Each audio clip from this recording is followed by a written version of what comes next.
a pharmaceutical company has halted the production of cough syrups linked to deaths of dozens of children in the Gambia.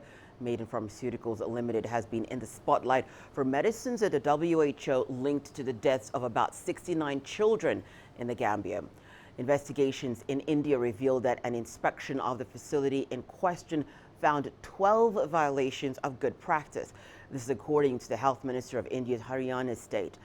A lab analysis by the World Health Organization flagged the products as having unacceptable amounts of contaminants, which could lead to acute kidney injury. Gambian police say the majority of a total of 50,000 bottles have been confiscated, while over 8,000 remain unaccounted for.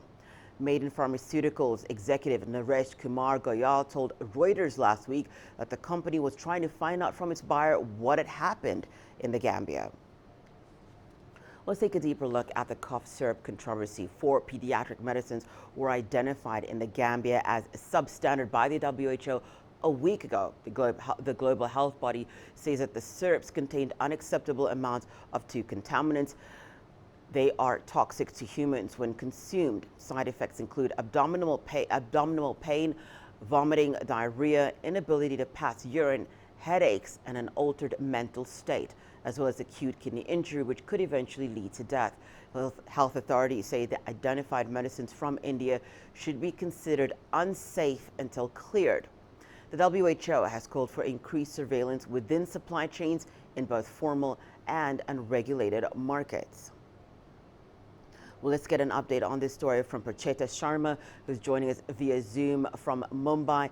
Hi there, Pracheta. Authorities are talking of 12 violations of good practice at the factory of Maiden Pharmaceuticals. What violations are they talking about?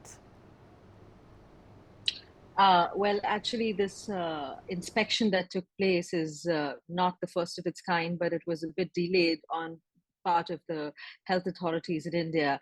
And all of the 12 violations primarily violate the manufacturing drug laws, primarily the regulation where it's clearly mentioned that you have to conduct quality testing of the raw material that's used in these cough syrups.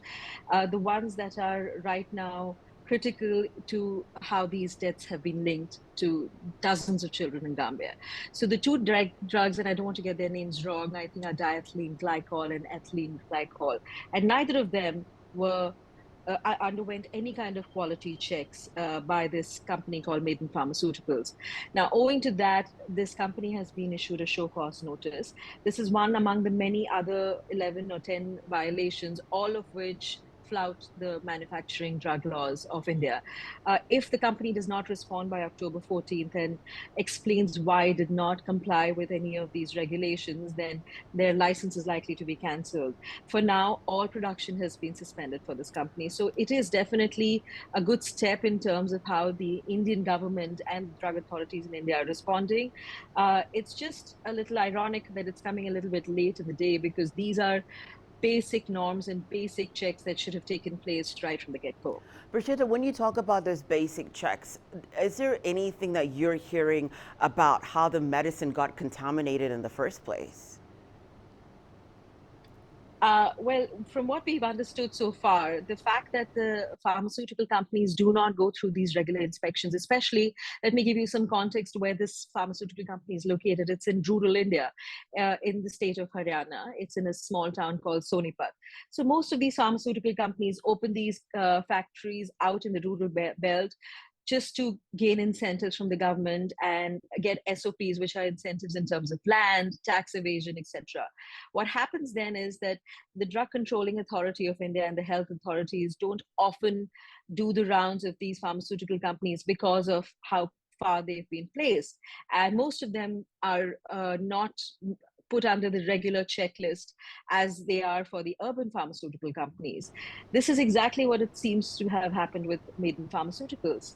They were completely overlooked by the regular inspections that are conducted to ensure that every pharmaceutical company that's out there producing, particularly the one who are also importing most of the drugs from India, go through stringent checks on a regular basis. But owing to the fact that they are out there in the rural space, these checks are not conducted as regularly as they should be. The other part to the problem here is that India is pretty much unofficially called the pharmacy of the world. 43% of what we are producing here primarily is taken to Africa in many ways.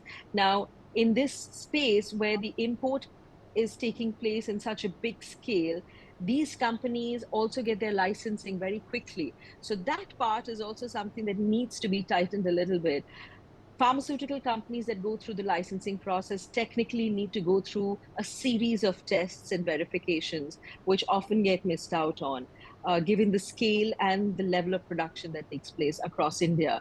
They're strewn all over the country. So that makes it really difficult for the government to keep a track on the quality of all the pharmaceutical companies out there.